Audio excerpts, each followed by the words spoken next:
अवधूत चिंतन श्री गुरुदेव दत्त श्री स्वामी समर्थ महाराज की जय। मी आपल्या सर्वांचे वर्षा स्वामी साधना चॅनलमध्ये स्वागत करते। स्वामी भक्तांनो, जर आपल्याला असे वाटत असेल की स्वामी आपल्या पाठीशी उभे राहावे, तर पुढील विचार तुम्ही एकदा नक्की ऐका, ज्यामुळे आपले आयुष्य नक्कीच बदलेल। आपल्याही मनात नेहमी सतत वाईट विचार, नकारात्मक विचार येत राहतात, ज्यामुळे आपण नेहमी दुःखी राहतो।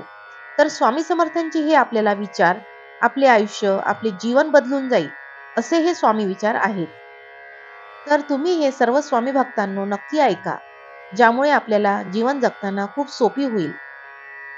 श्री स्वामी समर्थ अक्कलकोट महाराज दत्तात्रेयांचे अवतार मानले जातात। असंख्य लोक आज स्वामींची आराधना करतात। त्यांना कायम वाटतं की आपल्या कुटुंबावर स्वामींचा सदैव आशीर्वाद असावा। अडचणीच्या काळात कितीही संकटे आली तरी भिवू नकोस, मी तुझ्या पाठीशी आहे, हा दिलासा त्यांनी आपल्या दिला आहे। त्यामुळे स्वतः स्वामी आपली पाठराखण करत आहे। हा दिलासा आजही भक्तांना जगण्याचे बळ देतो। अशक्यही शक्य करतील स्वामी, अशी स्वामी भक्तांची श्रद्धा आहे। तर स्वामी भक्तांनो, असे हे स्वामींचे विचार आपले नक्कीच जीवन बदलून जाईल। स्वामी माऊली म्हणतात, अरे बाळा, उदास असशील तर माझे नाव घे, दुःखी असशील तर माझे ध्यान घे, मार्ग भेटत नसेल तर माझे विचार घे, आणि एवढ्याने समाधानी नसतील तर बाळा अक्कलकोटची वाट घे। वाईट वेळेत साथ सोडलेल्या लोकांकडे लक्ष देऊ नका, पण ज्यांनी वाईट वेळेत साथ देऊन चांगली वेळ आणून दिली, त्यांचे मोल कधीच विसरू नका। तुला भीती वाटत असेल, मार्ग दिसत नसेल किंवा निर्णय घेता येत नसेल, तर डोळे बंद करून माझे ध्यान कर, अशाने तू माझ्याशी संवाद साधशील। स्वामी म्हणतात, अरे बाळा, मला तुझी काळजी नाही तर प्रेम आहे, म्हणून मी तुला मार्ग दाखवण्यास सदैव तत्पर असतो। फक्त एकदा हाक मार। लक्षात ठेव, नामस्मरण कधीच कर्माचा त्याग करण्यास सांगत नाही। कर्माचा त्याग करून नामस्मरणाला काहीही अर्थ नाही। कोणी तुझ्या काही ऐकून घेत नसेल तर मला सांग, माझ्यातून ते ज्याला ऐकू जायला हवे त्यापर्यंत मी नक्की पोहोचवेल। विवेक बुद्धीने विचार करून निर्णय घेतला असेल तर मागे हटू नकोस, ठाम राहा आणि ते कृतीत आण। जीवनात कोणतेही वळण आले तरी स्थिर राहा, कारण स्थिर मनातच माझे प्रतिबिंब दिसेल। तुला जर वाटत असेल की कशाला स्वामींना उगाच त्रास द्यावा आपले दुःख सांगून, तर खरा त्रास तू आता देत आहेस, काहीच न सांगून। अडचणी आयुष्यात नव्हे तर मनात असतात। ज्या दिवशी मनावर विजय मिळवाल त्या दिवशी आपोआप मार्ग निघेल।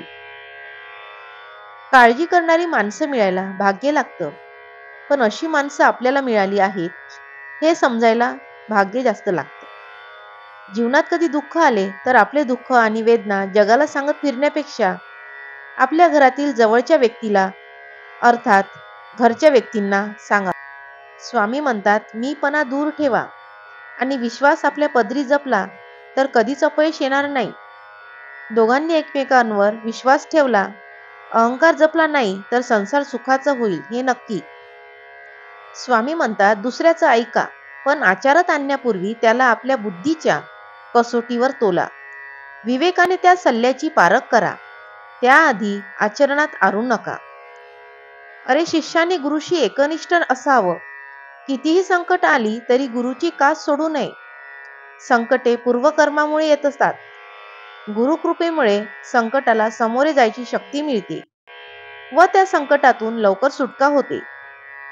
शरीरापेक्षा मन श्रेष्ठ आहे, मनापेक्षा बुद्धी श्रेष्ठ आहे, पण त्या बुद्धीपेक्षा श्रेष्ठ आत्मा आहे। आत्मा म्हणजेच ईश्वराचा अंश होय। तर स्वामी भक्तांनो, असे हे माणसांचे जीवन बदलणारे, जीवनाला योग्य दिशा देणारे स्वामी समर्थांचे विचार अत्यंत प्रेरणादायी आहेत। स्वामी समर्थांचे विचार आचरणात आणल्याने आयुष्यातील सर्व समस्यांचे निराकरण होते। स्वामींनी केलेले उपदेश आयुष्यात जर आचरणात आणले तर संसार नक्कीच सुखाचा होईल।